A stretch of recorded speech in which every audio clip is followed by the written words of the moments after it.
सवारीचा घेतला पावलांनी आम्हा वाळवंटी तुझी सावली गळा भेट घेण्या भीमेची निघाली तुझ्या राम घोषात इंद्रायणी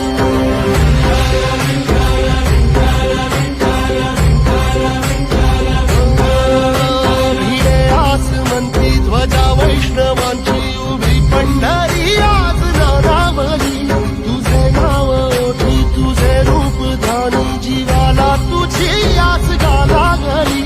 जरी बाप साऱ्या जगाचा परिप